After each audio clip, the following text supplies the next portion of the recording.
Remember day 11, বিচারহীন ২৬ দিন। আজকের কবিতা কালো পাথরে কাবার মিস্ত্রি।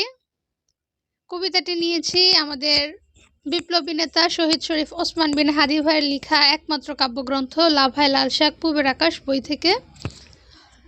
তো প্রথমে যদি আমরা কবিতার দিকে তাকাই, প্রথমেই দেখা যায় বিষাক্ত হয়ে ওঠে যখন নিজের কাছে নিজেই, সবচেয়ে ভারী লাগে যখন এই নিজেরই ওজন, তখন দোহাই মদিনার মাটির, দোহাই সেই জীর্ণ শীতল পাটির, চুম্বন বুনেছিল যারা নবীজির গায়ে, লুটাতে সাথ জাগে বড় সেই প্রিয় পায়ে।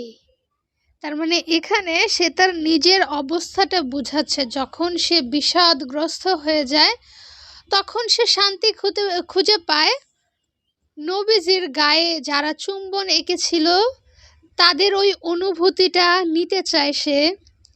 যারা নবীজির পায়ে চুম্বন করেছিল তারাও সে হচ্ছে তাদের সেই অনুভূতিগুলো নিতে চায় যখন সে নিজে রিক্ত সিক্ত হয়ে যায়। তো এখানে একটা মিসকনসেপ্ট অনেকের থাকতে পারে যে আমাদের দেশে সব ধর্মেরই মানুষ আছে, তো হিন্দু ধর্মের মধ্যে একটা প্রণামের জিনিসটা আছে প্রচলন, তো ওইটা হচ্ছে তারা পায়ে ধরে প্রণাম করে। আর এখানে বলা হয়েছে যে লুটাতে সাথে জাগে বড় সেই প্রিয় পায়ে। এখানে যে টপিকটা সেটা হচ্ছে কদম বসি। এই কদম বসিরও মিসকনসেপশন আছে, আমরা কদম বসিটাকে মিলায় ফেলি হচ্ছে প্রণামের সাথে।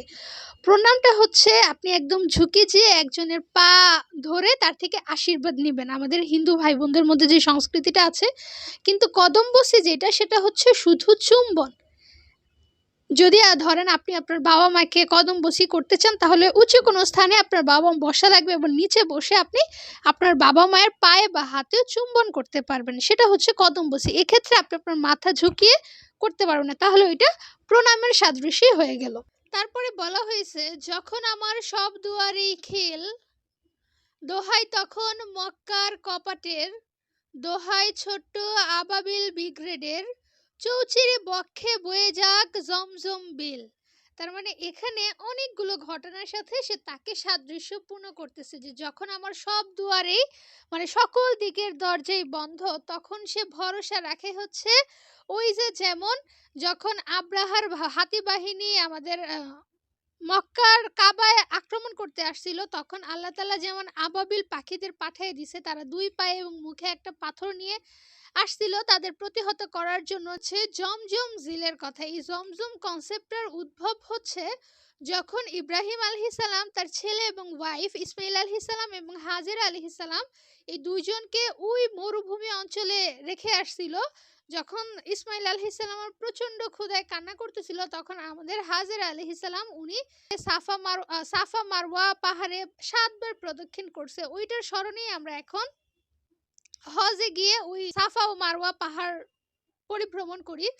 তো তখন জিবরিল আলাইহিস সালাম সে আসে এবং ইসমাইল আলাইহিস সালামের যেখানে ছিল তার পাশেই সে পদাঘাতে একটা পানির ধারার সৃষ্টি করে। সেটাই তখন থেকে এখন পর্যন্ত অলৌকিকভাবে ওই পানিটা এখনো আছে। ওই সে বলতেছে যে যখন আমার সব দরজা বন্ধ, তখন আমি ওই যে আল্লাহ যেমন ছোট্ট ছোট্ট মুজিজা দিয়েছিল, তো আল্লাহর দৃষ্টির প্রতি আমার হচ্ছে ভরসা, সে এটা বলতেছে। তারপরে বলতেছে যখন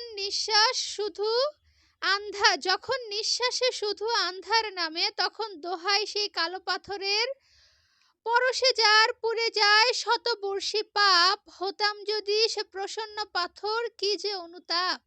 তাহলে সে এখন বলতেছে আমার প্রত্যেকটা নিঃশ্বাসে যখন আমি অন্ধকার দেখি, আমার চারিপাশে বাঁচার কোনো উপায় নাই, তখন আমার মনে হয় ওই যে আমি দোহাই দিই আল্লাহর কাছে ওই কালো পাথরটার মানে হাজরে আসওয়াদের ওই পাথরে চুম্বন করলে 100 বছর পুরো জীবনের পাপটাই আল্লাহ মুছে দেন, এমন একটা জিনিসের সাথে সে নিজের অবস্থাটাকে তুলনা করতেছে।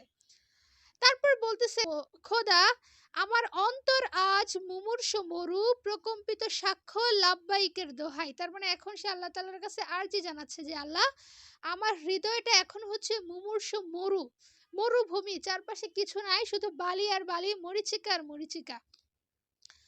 প্রকম্পিত সাক্ষ্য লাব্বাইকের দোহাই। লাব্বাইক মানে হচ্ছে আমরা হজে যে যখন বলি লাব্বাইক আল্লাহ, লাব্বাইক হাজির আল্লাহ, আমি হাজির, আপনার সামনে হাজির।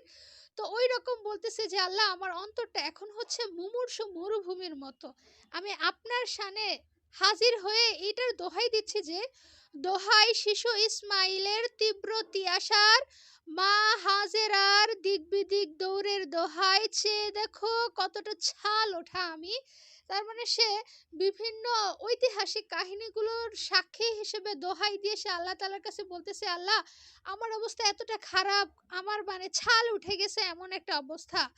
তারপরে বলতেছে যে তবুও তোমারে ছাড়া কাউরে রব ডাকিনি কভু, আমার হৃদয়ে দাও উড়িয়ে আরাফার ধুলি, দোহাই ওগো কাবার মিস্ত্রি ইব্রাহিমের প্রভু। তার মানে সে বলতেছে আল্লাহ আমার এত বিপর্যস্ত অবস্থা, আমার এত খারাপ অবস্থা, তারপরও আমি আপনি ছাড়া আর কাউকে রব হিসেবে স্বীকার করিনি, আপনার শানে আমি কাউকে শরিক করিনি।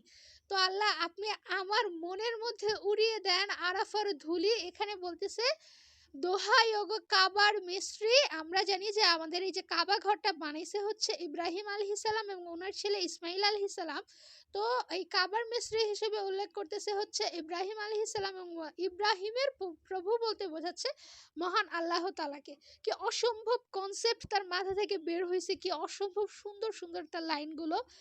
অ্যাট লাস্ট এটাই বলবো যে এই এক হাদির বিচার করতে না পারি, শত শত লক্ষ লক্ষ কোটি কোটি যে হাদি জন্মাচ্ছে তাদের আমরা ধরে রাখতে পারবো না। আমরা পড়তাম যে আমাদের দেশে হবে সেই ছেলে কবে কথায় না বড় হয়ে কাজে বড় হবে, এমন ছেলে আমাদের বহুত ছিল। কিন্তু আমরা আসলে আমাদের বিভিন্ন বৈদেশিক আগ্রাসন, আমাদের নিজেদের দেশের ইন্টারনাল পলিটিক্সে এই ছেলেগুলোকে আমরা ধরে রাখতে পারিনি।